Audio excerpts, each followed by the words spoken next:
काही तिथे उपस्थित होते, काही ऑनलाईन उपस्थित होते आणि हे सगळे लोकांनी विश्वास ठेवून मतदान केलेलं आहे आणि सगळे सोबत आहे. फक्त आदेश पाळला तो मी ऑनलाईन कुठून आलं याचा अर्थ त्यांची चलबिचल चालू अरे पण ऑनलाईन एवढं चुकीचं काय आहे? कोणाचा त्रास असेल ना त्यांचं म्हणणं असं होतं की मुलाला ऍडमिट केलं नाराज नाहीये. मग बाकीचे खासदार काल रात्री आमची जी जिल्हा प्रमुखांची झूम कॉल झाला त्याच्यात सगळे होते. ओमराजा तिथे बोललेच होते त्या कॉन्फरन्समध्ये. काल ज्या बैठकीमध्ये उद्धव साहेबांनी काही इन्स्ट्रक्शन दिलेले आहेत त्यांना असे देखील इनपुट्स आहेत की काही लोक फुटू शकतात. आमदार जेव्हा फुटलेले 40 तेव्हा सुद्धा इनपुट होते, मात्र तरी देखील उद्धव साहेबांनी तेव्हा प्रेशर टॅक्टिक्स केले नाही, कुठेही कोणाच्या फायली शोधले नाही करप्शनच्या. आता देखील तशीच परिस्थिती दिसते, कारण आपण वेगवेगळ्या राज्यांमध्ये बघतोय की काय परिस्थिती आहे. अनेक खासदार दिसत आहेत. एक महत्वाचं आहे, आपण काय करताय? एक तृणमूल काँग्रेसबद्दल पाहिलं असेल, 20 खासदारांनी वेगळा गट फॉर्म करण्याचा प्रयत्न केलेला आहे. ही सगळी एहसान फरामोश लोक आहेत. जिंकले ममता दिदींच्या नावावर आणि आता लगेच सरकार बदलल्यानंतर टुपुक उड्या मारून पळत आहेत. एक महत्वाची गोष्ट आहे की आमची केस जवळपास आता 4-4.5 वर्ष चालू आहे. राष्ट्रवादी काँग्रेसची देखील केस तेवढीच वर्ष चालू आहे. तसं पाहायला गेलं तर संविधानामध्ये ही खूप मोठी तरतूद आहे, मोठी घटना आहे की एखाद्या पक्षाचं फुटून चोरून कोणीतरी ते नाव चोरू शकतं, निवडणूक आयोग त्यांना सिम्बॉल देखील देऊ शकतं. ही खूप मोठी गोष्ट आहे. आमचं म्हणणं एकच आहे, आत्ताचे जे पूर्ण आदर ठेवून सांगतो सरन्यायाधीश आहेत त्यांच्या म्हणण्याशी आम्ही पूर्ण सहमत आहोत की justice delayed is justice destroyed. आणि तो जस्टिस डिस्ट्रॉय होताना दिसतोय का आपल्या देशामध्ये? आपलं लोकशाही डिस्ट्रॉय होत दिसतंय का? मला ह्याच्यावर पण आपण विचार करणं गरजेचं आहे. मागच्या वेळी जी चूक झाली ती यंदा होऊ नये म्हणून काही कायदेशीर बाबींचा अभ्यास केलाय का? मला वाटतं मागच्या वेळी जी चूक झाली आपण पाहत असाल, रिव्हरफ्रंट डेव्हलपमेंटचा प्रोजेक्ट जो होता तो आपण विश्वास ठेवून लोकांनी पुढे जाऊ दिला. आता ती चूक दिसते. तर आता रिव्हरफ्रंट डेव्हलपमेंटवर आता आमची चर्चा झाली. एम्प्रेस गार्डन मध्ये घुसण्याचा प्रयत्न आहे त्याच्यावर आमची चर्चा झाली. वेताळ टेकडीवर आमची चर्चा झाली. हे सगळं आहे. मला वाटतं आपण एका विषयावर जास्ती चिकटून न राहता, ऐका ना मला तर बोलू द्या पुढे. महत्वाची गोष्ट एकच आहे की ह्या एका राजकीय गोष्टीवर चिकटून न राहता महाराष्ट्रात अनेक विषय आहेत, देशात अनेक विषय आहेत आणि त्याच्यावर पण आपण चर्चा करणं तुम्हाला यांनी देखील दावा केला की तुमचे 7 खासदार त्यांच्या संपर्कात आहेत. पावसाळी अधिवेशनानंतर त्यांचं ऑपरेशन टायगर हे पूर्ण होईल असं तुम्हाला जिला सांगा परत निवडणूक लढवून दाखवा आणि जिंकून दाखवा. मला वाटतं त्याच्यात जायचं नाही. मला ते कसे त्यावेळी पण जिंकलेत, कसा आम्ही प्रचार केला वगैरे त्याच्यात जायचं नाही. मुद्दा हाच आहे. मी तुम्हाला सांगते ह्या राजकीय घडामोडी ज्या आहेत, पक्ष तोडण्याच्या, पक्ष फोडण्याच्या, कोण कुठे उड्या मारते, कोण काय होतंय, हे देशात सगळीकडे चालू आहे. बरोबर आहे. 2/3 मेजॉरिटी प्राप्त करण्याचा भाजपचा प्रयत्न आहे. पण ते पुढे गेल्यानंतर काय काय होणार आहे? प्रेस फ्रीडममध्ये आपण आता कुठे आहोत?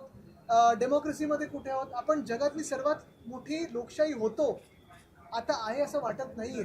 आणि देशात एका बाजूला जर आपण नुसतं ही राजकीय चर्चा बोलत राहिलो आणि लोकांच्या विषयावर चर्चा नाही केली तर लोक आम्हाला निर्लज्ज समजतील. आज वाढते ते महागाई वाढत आहे.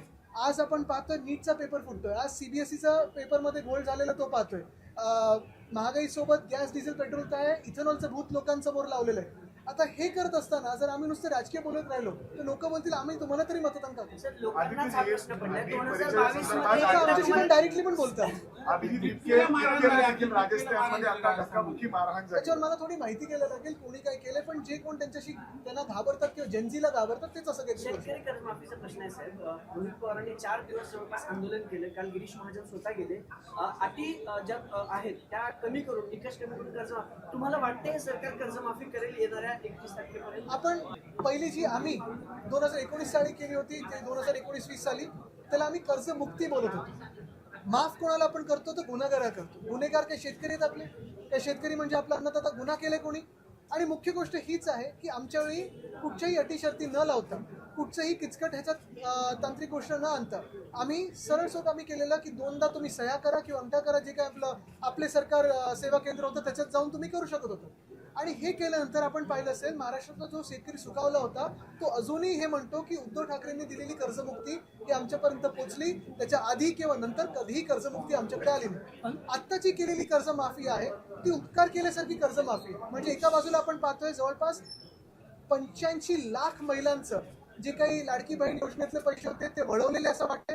म्हणजे तुम्ही त्यांना पात्र ठरवलं, त्यांची मतं घेतली, 85 लाख महिलांची मतं घेतली आणि नंतर तुम्ही त्यांचा वापर झाल्यानंतर सोडून दिलं निवडणुकीनंतर. आता त्यांना अपात्र ठरवतं, त्यांना धमकवतं, त्यांच्या खात्यातून पैसे परत घेत आहे आणि आता काहीतरी थातूर मातूर करायचं म्हणून तुम्ही कर्जमुक्ती असं दाखवताय, कर्जमाफी असं दाखवताय.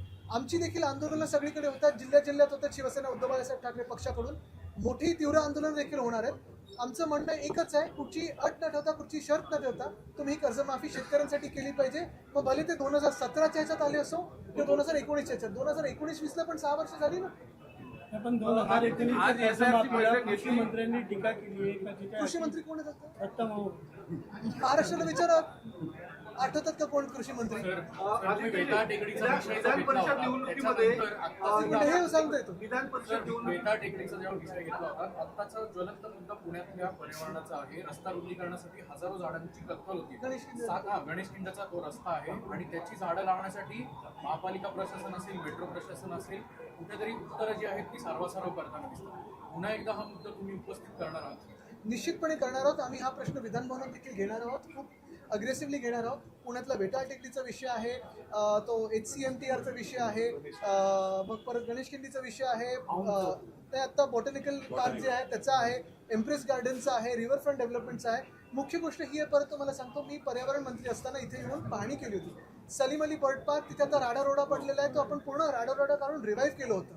रिव्हरफ्रंट डेव्हलपमेंट तो विषय थांबवून खऱ्या काय ब्लू लाईन रेड लाईन आहेत ते आपण रिवाईव्ह करत होतो. तो अभ्यास करून मग आपण रिव्हरफ्रंट डेव्हलपमेंट खरं जे आहे सस्टेनेबल डेव्हलपमेंट, शाश्वत विकास, तो आणणार होतो. तसंच वेताळ टेकडीला मी पूर्णपणे स्थगित केलं होतं आणि सरकार असो किंवा नसो त्या विषयाला आम्ही चिकाटीने घेऊन, जिद्दीने घेऊन लढत आहोत.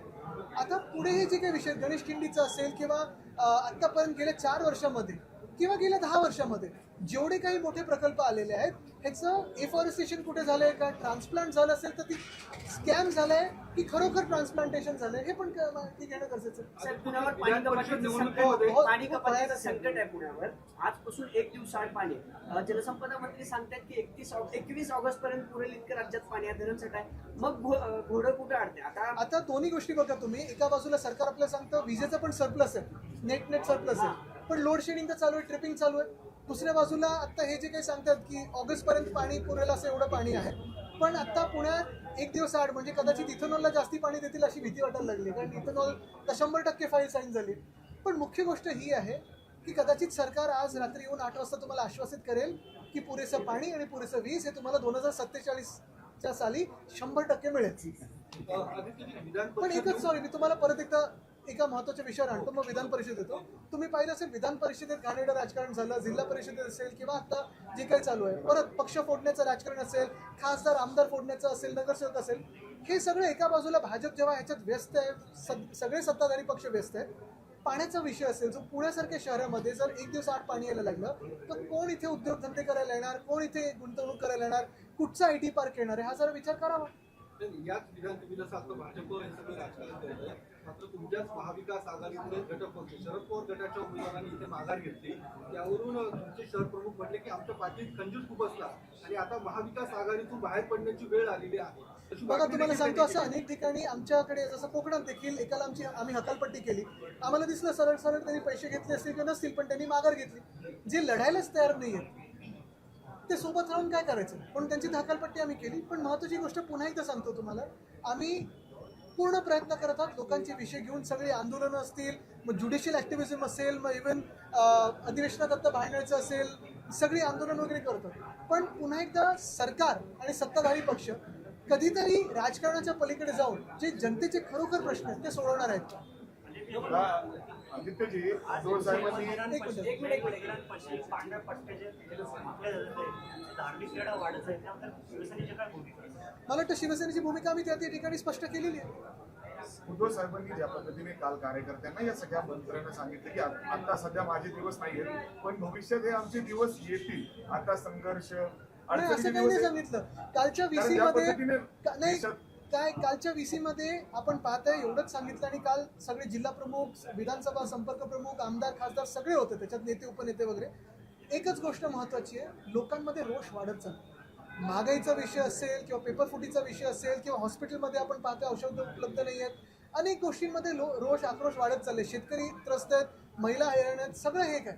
पण हे होत असताना विरोधी पक्ष म्हणून आम्ही आमची पूर्णपणे बाजू जी आहे, निवडणुका असो किंवा नसो, आम्ही ती मांडत राहणार, लढत राहणार आणि लोकांच्या विषयासाठी रस्त्यावर उतरत राहणार. हेच एवढं आम्ही सांगितलेलं आहे.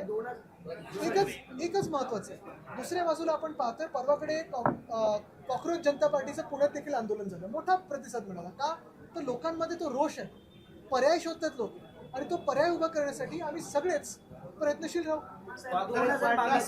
याच प्रतिसाद भेटतो तसा महाराष्ट्रातल्या विरोधी पक्षांना कुठल्याही आंदोलनात भेटत नाही. म्हणजे रोहित पवार एकटे आंदोलनाला बसले, त्याच्यानंतर सगळे पाठिंबा देतात. जर एकत्रच रस्त्यावर उतरले असते तर त्याचा आता हे थोडं प्लॅनिंग काय विधान परिषदे वेळेस सुद्धा तुम्ही म्हणलं जे लढणार नाही त्यांना ठेवून काय फायदा. मात्र विरोधी तुमच्यासोबतचे पक्ष आहेत, राष्ट्रवादी, काँग्रेस, मॅनेज होत असले. बघा, याच्यातून तुम्हाला मी राजकीय वक्तव्य करणार नाही, पण एकच सांगतो, अर्थात कोऑर्डिनेशन हे वाढत राहील आणि कोऑर्डिनेशन 2022 मध्ये आपण सगळं बघितलं. 2022 मध्ये आपल्यासोबत जे झालं, आता ते पुन्हा ऑपरेशन टायगरची चर्चा. अरे ऐका ना, आता हे operation tiger, operation lotus, operation leopard, operation monkey जे काय करायचं ना, ह्याच्यात मला जायचं नाहीये. अफवांवर मी विश्वास ठेवत नाही. थोडा वेगळा होता साहेब. माझं उत्तर हेच राहणार. टीएमसीचे 20 खासदार, आता एक खासदार असणाऱ्या पार्टीत ते विलीन होत आहेत आणि मग त्यांचा पक्ष.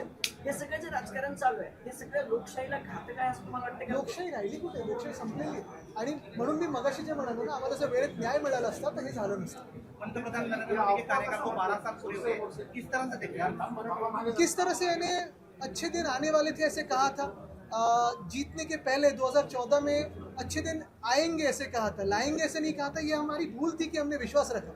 अच्छे दिन आएंगे ऐसे ही आ नहीं सकते.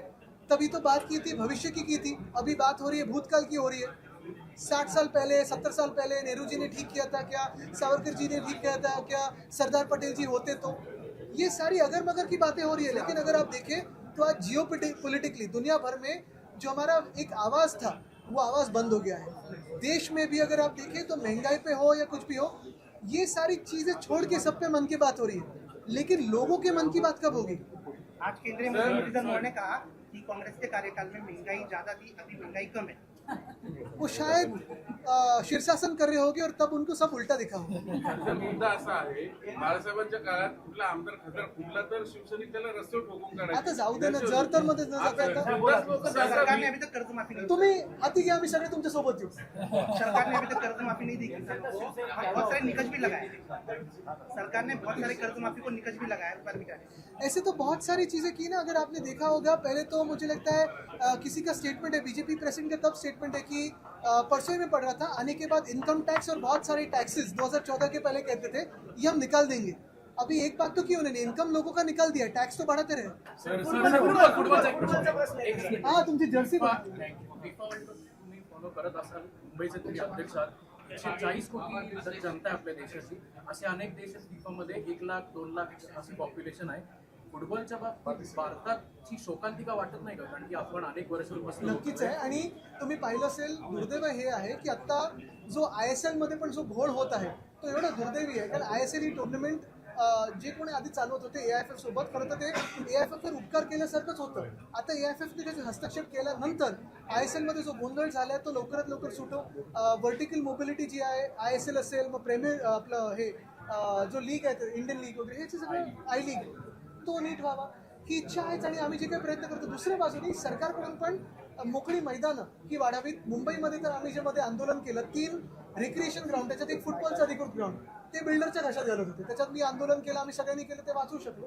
हे मातीची मैदानं वाचावी, टर्फ वगैरे नंतर पहिली मोकळी मातीची मैदानं वाचावी. कल आपके सांसद अनुपस्थित थे ऑपरेशन टाइगर उपस्थित थे सारे. आप अफवाह पे ना जाए, मीडिया पे भरोसा मत कीजिए.